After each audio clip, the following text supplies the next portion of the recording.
Hello, this is Reverend Don Lewis coming to you from the beautiful metaverse and more specifically from beautiful Danville, Illinois, homeland of the Corellian tradition.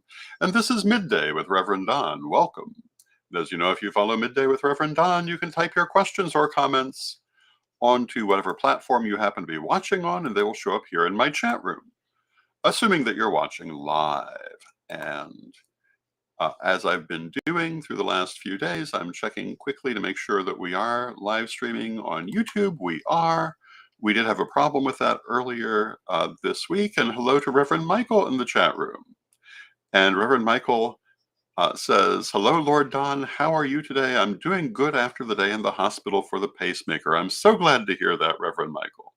I'm glad that the operation went well. And I think that you're going to find that you feel much better in the future. And hello to Tina in the chat room, and hello to Antonio in the chat room. It's good to see you. I hope everyone's having a wonderful day here in Danville. The weather continues to be delightful after storms earlier this week, but people are cleaning up from those storms, so I'm not sure if you can hear. But there are efforts to deconstruct a fallen tree up the road, but I think that noise cancellation is so good now you may not be able to hear it. Hello to Mary Hawk in the chat room. Hello to Francine Timmons in the chat room. It's good to see you. Today is our weekly roundup of stories. And I don't have a lot this week, but I've got a couple. And the first one has to do with the idea that technology is wonderful until it isn't. Apparently, there's a huge technology failing that has happened this morning. Hopefully, it's largely resolved by now. But a massive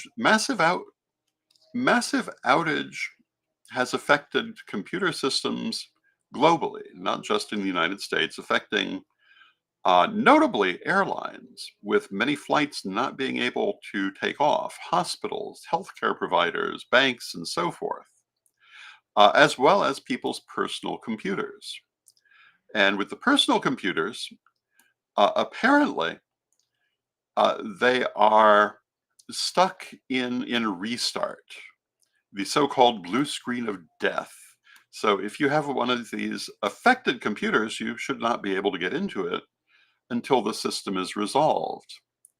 And this was caused by a company called CrowdStrike, I believe. And the recent update to their technology. And for the personal computers, if you had an automatic installation of that update on Friday, you're having this problem, Friday being today. And presumably that's what's caused all of the rest of it. This update simply was not well handled. And hello to Renee in the chat room. Hello to Proxones in the chat room. It's good to see you both. And, you know, this does remind us of just how delicate technology can be, because I'm quite certain that this is a pure coincidence.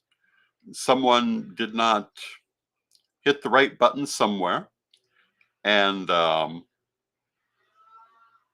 it is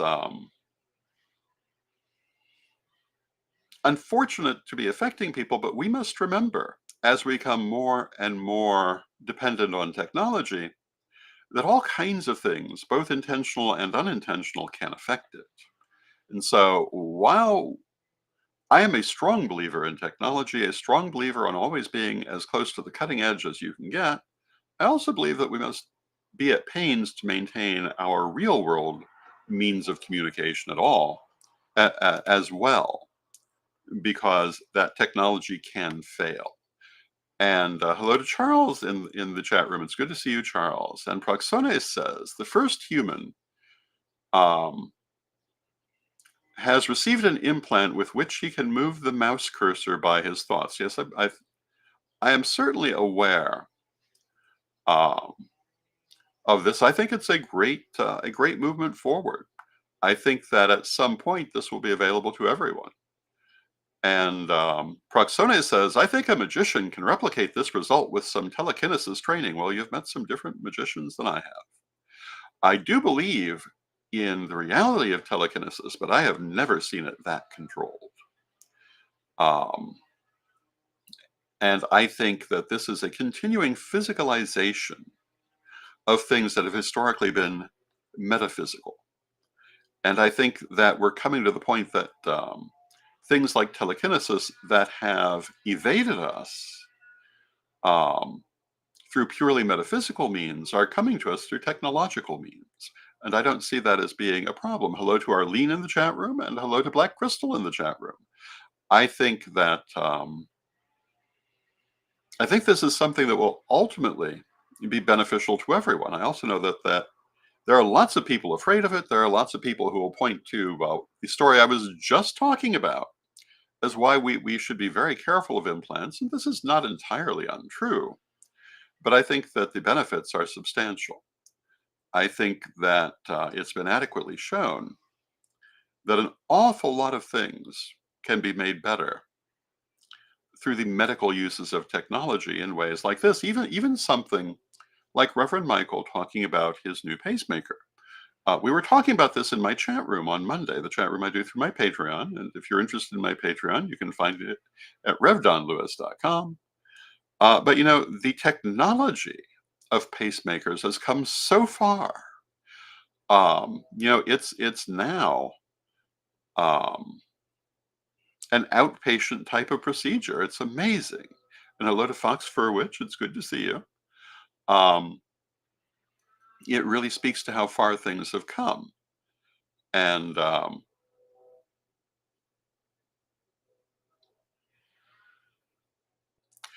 and Mary says, so we will continue to blur the line between metaphysics and science. And yes, I think we're going to see that much more strongly than in the past. And I think that, there are now implants that can help people who are blind to see, not necessarily as everyone sees, but I think soon enough, people that can help people who have hearing difficulties. There are implants that can correct that. Um, I think these are great steps forward. And obviously, we're going to have implants that allow us to do things like move the cursor with our thoughts. This has been in development for at least 20 years. I remember, in fact, more like 30. I remember the first story about this all the way back in the 90s. And, I suspect I may live to see it become something that ordinary people start doing. Um, is that a possibility that has both good and bad aspects? Well, yes, but that's true for most possibilities. Hello to Lolan in the chat room. Hello to Ebony in the chat room. It's good to see you. Um, I think that with everything, we must be aware that there are always pros and cons, but I think that what we gain from these things will be well worth it. I also am a great believer in the idea that once the genie is out of the bottle, it doesn't go back in. And with very, very few exceptions. And so, since this technology exists, we will be seeing more of it. Um, and it's just that. Now, my other story today is from Disneyland. And yesterday I was talking about this story, and it has to do with a new ride at Disneyland. And Ebony says, always a pleasure to see you. Thank you, Ebony. It's always a pleasure to see you too. Recently, Disneyland removed a long-standing ride called Splash Mountain, mostly because of its associations with the film A Song of the South, which is generally regarded in negative terms. I'm actually surprised it took them so long to remove it, considering they replaced it with, I think it's Tiana's Bayou Adventure ride. This too has immediately caused controversy. And there was a story in The Wild Hunt about how, to appease conservative Christians, Disney has stripped the ride of all voodoo associations. And indeed, it does appear that there are no voodoo references in this ride. Um, from the point of view of Disney, this is because it's not from the Tiana film, but from its sequel, which does not touch on voodoo. But it obviously does have to do with appeasing various groups. And, one of the things that has been pointed out to me over the years is that Disney is the largest employer of fictional witches in the entertainment universe, um, and yet not overly witch friendly. Um, but overall, fairly friendly to our community. Um, the film Tiana certainly wrapped around the idea of voodoo, but not in a very positive sort of way, or at least many followers of voodoo um, did not feel particularly good about how the film portrayed their religion and its practitioners. Um, the villain was a voodoo bokor, a dark magician, and that alone offended many followers of voodoo as being very stereotypical. Um, so when we look at this story, on one hand, um, it could have to do with trying to placate conservative Christians by keeping voodoo out of the ride. On the other hand, could have to do with having listened to the criticism of the voodoo community and not wanting to repeat negative stereotypes. It's actually a kind of a complex story. The other thing is, um, in places where I've seen the story, it's talked about how they remove these things from the ride, but apparently they were never on it. They simply chose not to have that focus. And it's an interesting question. And I would be curious how actual followers of voodoo would feel about this. Um, I'm not entirely sure anyone else has a business talking for them, considering that they did not apparently, as a community, exactly like the way they'd been portrayed. However, one of the comments that I saw in reading about this story was that some of the people had said, well, it is Disney. I wasn't expecting them to be particularly accurate. Now, hello to Marla Zara in the chat room, who says, I'm sorry, Maria Zara in the chat room. Small writing. Uh, Maria says, New Orleans is very relative in voodoo. Well, yes, it is. And it has to be one of the most magical places to be. Well, I would certainly agree with that. So, when we look at this question, to some extent, it really highlights the problems that businesses, including entertainment, have in dealing with religion, because you can't please everyone. They have people now upset with them for not including voodoo in this ride, or voodoo references, I should say. But they have every reason to think that if they had done it, they would have people upset over that. It's a difficult line to walk. Now, of course, you could say maybe they could have simply avoided involving it in the storyline in the first place. But, that's years in the past at this point. One of the things I've been seeing a lot of is talk about boycotting certain things.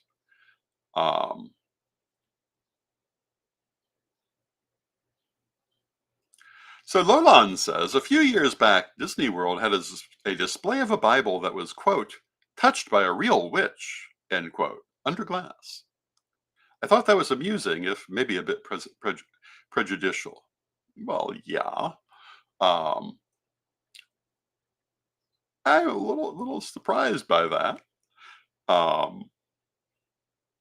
I could have sent them a bunch of them, but that's beside the point. Um, but speaking of how businesses are affected of religion, generally speaking, I think it's probably a good idea if you are in a business that is not directly involved in religion to generally keep your distance from it. Because again, you can't please everybody. One of the things I've been seeing lately are lists of businesses who are supporting Project 2025 with the suggestion that they should be boycotted. Um, and, my thought is, um, as a business, you should probably avoid that sort of thing. But I look at this list of businesses, and I have to say, with very few exceptions, I've never spent a dollar at any one of them. So I can't boycott them. It's not a practical suggestion. And I rather imagine looking at them that most of our community have never spent a dollar there. And it is, there are some exceptions, but it is worth bearing in mind that you can only use things like economic boycotts as a weapon if you're spending money with them in the first place. One of the things about the pagan community is quite a lot of us have had the attitude of being very proud um, of not being susceptible to advertising, not realizing that that has been a huge impediment on our community in many ways. Years ago, Witch School had wanted to work with some professional advertising companies who were quite excited at first until they looked at the community and realized that a large number of them uh, emphatically avoided responding to any kind of advertisement, um, which of course meant that selling any kind of ad was not possible um, in any kind of mainstream sort of way. It's one of the reasons so many of our organizations have difficulty finding any kind of wider backing. And hello to Janet in the chat room. Hello to Absalom's Tube. And Absalom asks, what is this channel about? Generally about the pagan and occult communities um, and things that are of importance to them. Proxone says magic and witchcraft. Well, those things too, that's part of it. We're looking at expanding into a little bit more paranormal programming.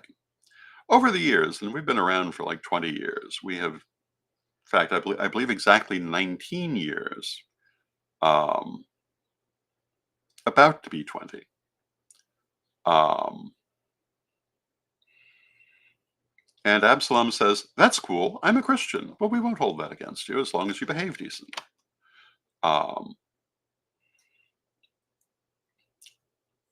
In our years of broadcasting, we have done all kinds of programming. We have covered the arts, we've covered music, we've covered events, we've had teaching materials.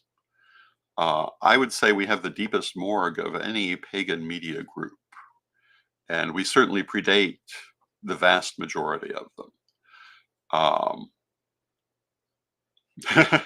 And Mary says, we're almost old enough to drink as a channel. Well, yes, we are.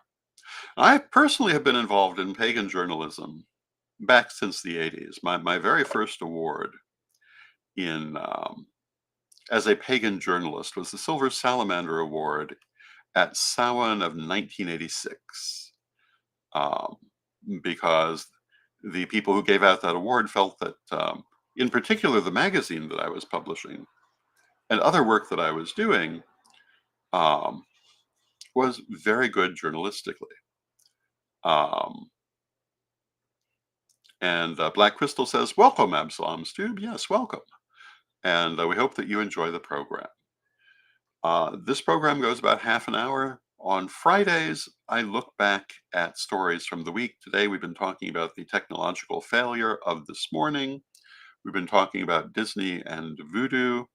We've been talking about how the idea of boycotting people only works if you are spending money there in the first place. And there is nothing in this realm more damaging than threatening a boycott you can't deliver. Hello to Mary Cavalcante in the chat room. It's wonderful to see you. There are a lot of things that we can do. Another story from this week I've been seeing going all over Facebook, at least. Oh, and hello to Lisa Western in the chat room. I've seen Witch School for years, but this is the first time I was ever notified there was a live event. So happy to be here. And welcome, Lisa. We're happy to have you here. This program airs literally um, every weekday at noon. Occasionally it'll be a best of presentation, but there's always a broadcast. So please feel free to follow us and join us whenever you wish to do so. And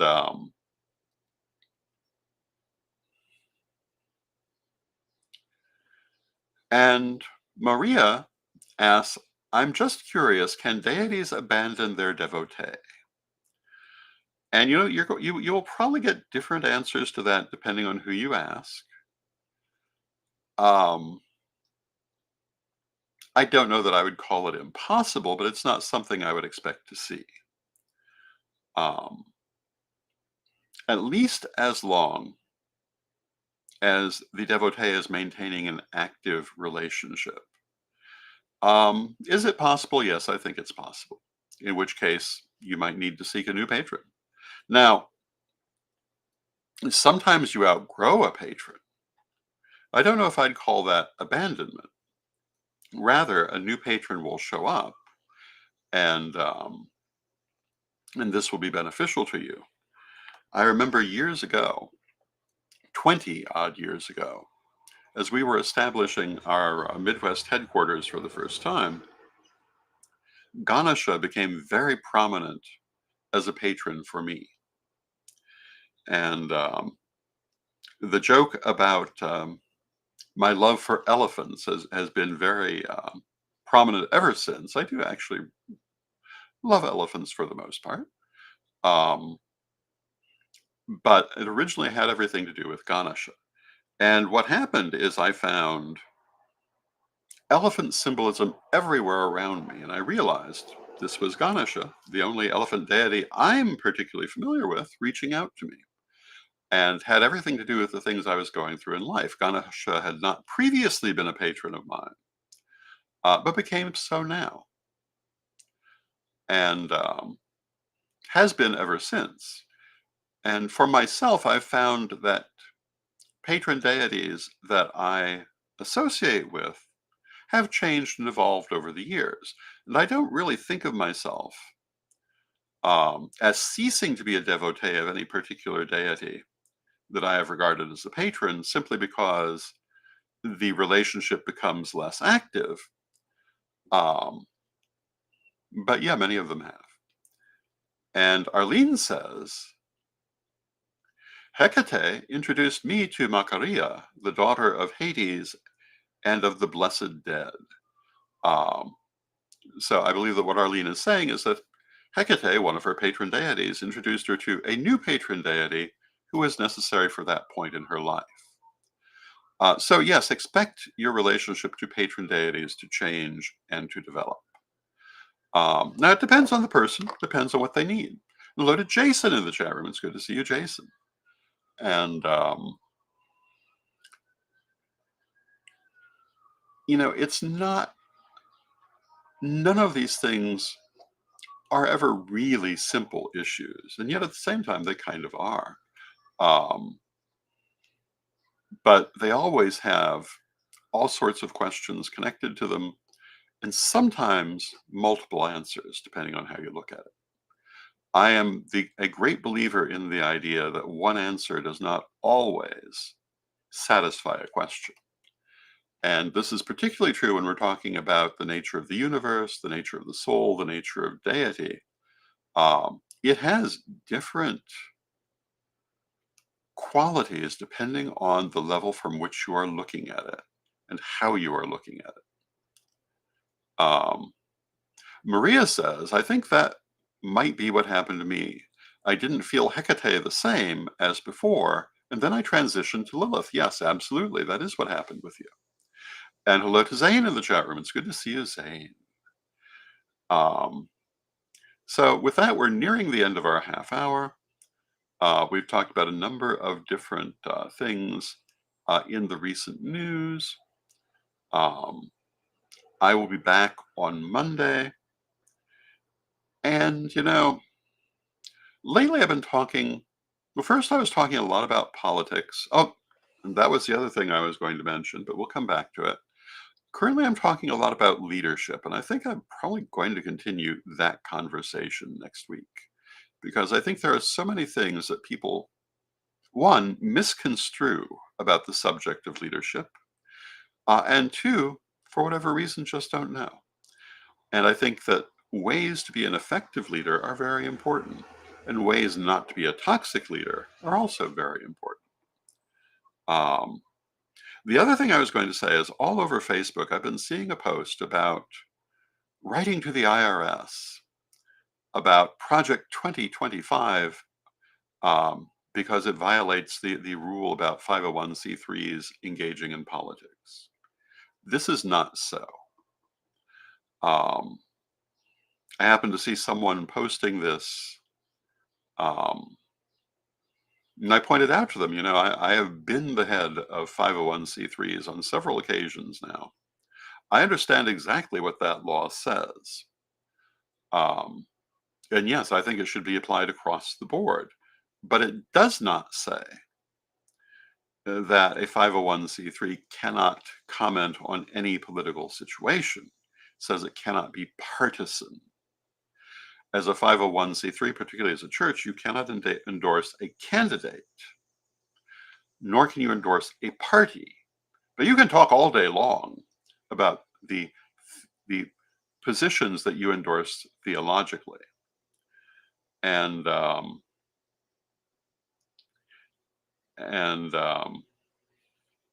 Maria says, thank you, Reverend Don. This is my sign. I've been confused about my transition from Hecate to Lilith.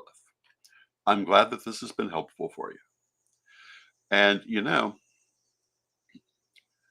for about 10 years, I did something called Reverend Don's Vlog, where I answered questions like this every day. Now, one point when it started, Reverend Don's Vlog was 7 days a week. Over the years, it got a little less frequent, and eventually I stopped doing it.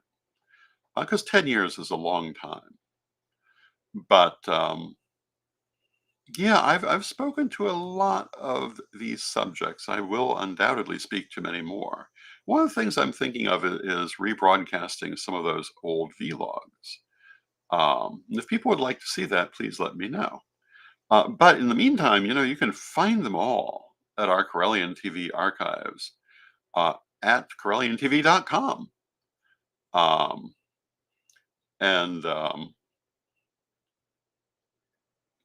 it is full of all kinds of interesting information. One of the things I always tried to do in answering people's questions, obviously I can only speak from my own background, and I always tried to emphasize that. But wherever possible, I did point out, this is not always going to be the only answer. And it is good to show as many answers, as many points of view as possible, or at least to touch on them as much as possible. And several people are saying they'd love to see the old vlogs rebroadcast. So yeah, I think Mary and I will be working on that here presently.